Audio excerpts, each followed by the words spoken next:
खुलुमबाय। गोजोन फुंबिलिनि गासैबो बड'लेण्ड बुब्लिनि अनसायगिरिफोरखौ बरायग्रोबाय। दिनै 18 फेब्रुवारि सनिबारनि फान्जामुथिखौ फरायथिनो लादों गिलिखां ब्रह्मआ। फान्जामुथिनि गिबियाव दं मेष राशि। गोसोआव सानना लानाय मिजिंआ जाफुंसारगोन। दिनैनि जेखि खामानि मावा जाफुंसारगोन। मोजां सान। वृष राशि।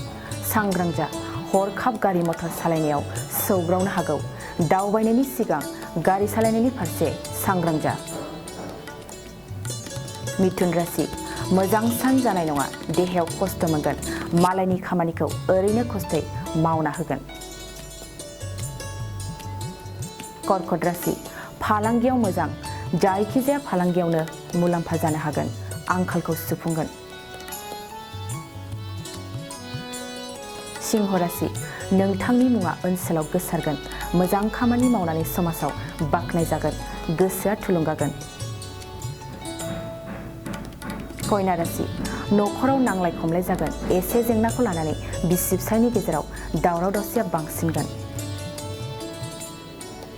तुला राशि। देहायाव हरखाब सानाय सुनाय सोमजिगोन। देहानि जेंनाखौ लानानै दुखु जागोन। दुखुजों समखौ बारहोनांगोन। वृश्चिक राशि। नाजायोब्ला मोजां खाबु मोननायनि मिजिं दं। गुबुनखौ फोथायनानै सोलिनाया नोंथांनि सायाव सोनारगोन। धनु राशि। मोजां सान जानाय नङा। जायखिजाया खामानियावनो हेंथा फैगोन। लोगोआ नोंनि मोजांखौ नायनो हानाय नङा। मकर राशि। देहानि फारसे जोथोन लाखिगोन। खामानि मावनायनि फारसे बारा गोसो जानाय नङा। न'खराव गोजोन समखौ बारहोहरगोन। कुम्भ राशि। सांग्रां जा। माबा मोनसे खामानि मावनानै अपमान खालामजागोन।